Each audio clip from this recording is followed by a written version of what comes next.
Hello, and thank you for joining another segment of Judah Vision, your bridge to the truth, where usually we would normally dissect um, parts of pop culture, songs, architecture, imagery, seeking predictive programming elements. This time we'll actually be studying the last book of the Bible, the book outlining Armageddon. Now, Revelation, this book, was written by John of Patmos, and he was a teacher of Jesus Christ who was warning his particular group of Christians of the end, this fledgling group of Christians.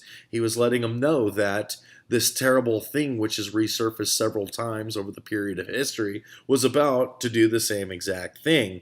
Now, it starts out with a series of really deep symbolism, and what appears to be deep symbolism and imagery. But when you really start to take apart the so-called mythology of his day, you can see that he was pointing to this pagan cult. Now, before the Vatican, another pagan shrine sat in its current location, and this shrine was built in honor of a goddess who was known to ride on the back of a beast. Revelation chapter 17 verse 1 states, "And there came one of the seven angels which had the seven vials, and talked with me, saying unto me, Come hither, I will show you the judgment of the great whore that sits upon many waters."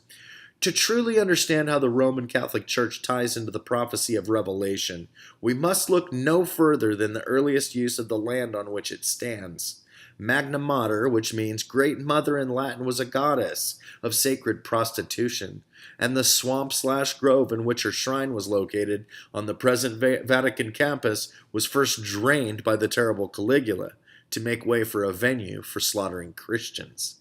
Many times the Great Mother was depicted wearing a hat, which looked similar to that of the popes, which itself dates back to the cult of Dagon mentioned in the Bible. But many times the Great Mother was shown wearing the traditional garb and headdress of Catholicism's evolution of the female goddess. The Catholics affectionately refer to her as Mary, Mother of God.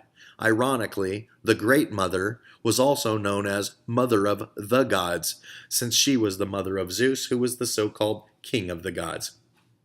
Verse 2, "With whom the kings of the earth have committed fornication, and the inhabitants of the earth have been made drunk with the wine of her fornication." This Great Mother, who used to live on the premises on which the Vatican now stands, was often depicted holding a jug or cup of strong libation or alcohol, which would be enjoyed by her cult of priests who were forced into abstinence. But unlike the Catholic priests today, the Great Mother's priesthood would actually castrate themselves. Many of thousands of sexual victims of the trustees of the Holy See today, I am sure, wish they still did the same. In celebration, the following day, a disorderly, ecstatic, following who accompanied the mother of wild music and wine, would fornicate in a massive orgy ritual. To speak to the last sentence in verse 2, since nearly the time of its founding, the papacy has resembled a throne which had its Jesuit influence on the waters of every great trading post on earth. In many of the artful depictions of the harlot, she can be seen floating in a ship. Verse 3, "So he carried me away in the spirit into the wilderness, and I saw a woman sit upon a scarlet-colored beast, full of names of blasphemy, having 7 heads and 10 horns. Also known as Mother Earth, and endless circulation describing tales of her being raised by animals after having been isolated in the wilderness as a small child, are among the endless accounts of this shape-shifting female deity. This Great Mother was depicted in artwork of earth and clay, stone and glass, riding on the back of a lion. The story of the founding of Rome has a similar tone, since the tale begins with 2 brothers, Romulus and Remus, who were raised and suckled by a mother wolf. This mother wolf must represent the same so-called Great Mother. Also, the Ishtar Gate of Babylon was covered in lions and dragons. The Great Mother is a form of Ishtar. Verse 4, "And the woman was arrayed in purple and scarlet color, and decked with gold and precious stones and pearls, having a golden cup in her hand full of abominations and filthiness of her fornication." The Great Mother was always seen wearing tremendously loud and complicated garb and layers of jewelry. Verse 5, and upon her forehead was a name written, Mystery, Babylon the Great, the mother of harlots and abominations of the earth. Verse 6, and I saw the woman drunken with the blood of the saints, and with the blood of the martyrs of Jesus. And when I saw her, I wondered with great admiration. Vatican City, the home of the Vatican, was built upon the ancient burial grounds of the earliest of martyred Christians. The blood of both Peter and Paul were spilled here. In fact, the public execution of the very first wave of followers of Christ produced the untold number of faithful Christians who are now buried beneath the Vatican, another temple to the sun god Apollo, the destroyer, outlined in Revelation 9:11. These early Christians were marched to their deaths at Caligula's circus, later known as Nero's circus. Nero's extravagant bathtub is still displayed in his house of idols as a reminder of its metamorphosis into the sheep's costume in which it creeps today. Caligula's circus began as a venue for chariot racing, which circled Cleopatra's Needle, the Egyptian obelisk under which Nero ordered that Peter and Paul be tortured, humiliated, and murdered after the Roman Empire began to really panic due to a threat which would later crumble the mighty empire of iron, Christ, and a small cult which came to be known as Christianity. Verse 7, and the angel said unto me, Wherefore didst thou marvel? I will tell thee the mystery of the woman, and of the beast that carrieth her, which hath the 7 heads and 10 horns. Verse 8, the beast that thou sawest was, and is not, and shall ascend out of the bottomless pit, and go into perdition, and they that dwell on the earth shall wonder, whose names were not written in the book of life from the foundation of the world, when they behold the beast that was, and is not, and yet is.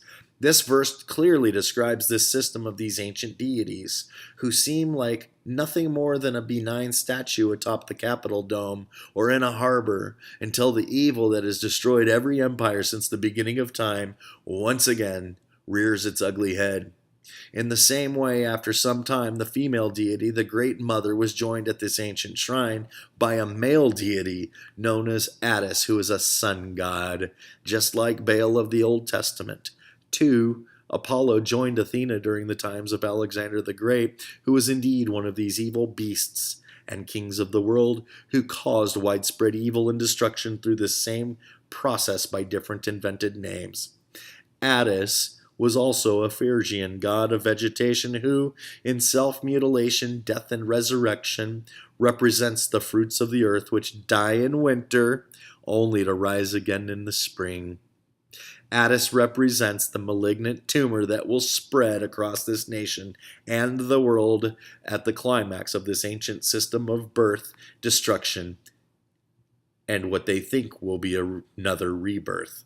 But this time, perhaps they're wrong.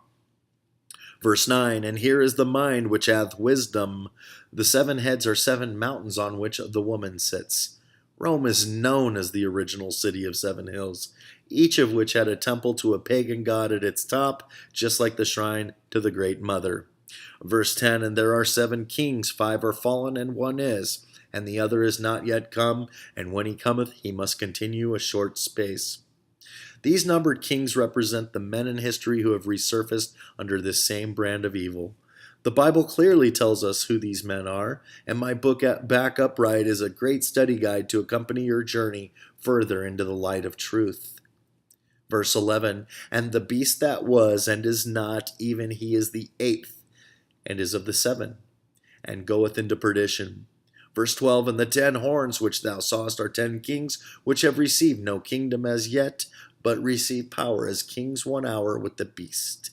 We don't even need to know who these 10 kings are, because you will immediately know who they are after the beast rises and assigns these 10 kings their kingdoms. Verse 13 says, "These have one mind and shall give their power and strength unto the beast." Verse 14, "These shall make war with the Lamb, and the Lamb shall overcome them. For he is Lord of lords and King of kings, and they that are with him are called and chosen and faithful." Verse 15, "And he saith unto me, The waters which thou saw, where the whore sits, are people, and multitudes, and nations, and tongues." Nations and tongues. Not a nation or a city. Nations, tongues, multitudes, and people. So this city rules over the world. And though the Vatican really isn't on the waters, this verse makes it clear that the kingdoms that she rules are. And you will soon find out that these are all the kingdoms of the earth. The Christians of the world will continue looking for one single city to describe as Babylon, but rest assured, this is a story about a world empire. Babylon knows no safe haven America or any other nation on this planet. Christ only is your safe haven. Everything else is merely an illusion as you pass by to where you're going. Verse 16, "And the 10 horns which thou sawest upon the beast, these shall hate the whore, and shall make her desolate and naked, and shall eat her flesh and burn her with fire." This verse assures us that these 10 appointed kings will turn on the Vatican and burn her to the ground. Verse 17, "For God hath put in their hearts to fulfill his will, and to agree, and to give their kingdom unto the beast, until the words of God shall be fulfilled."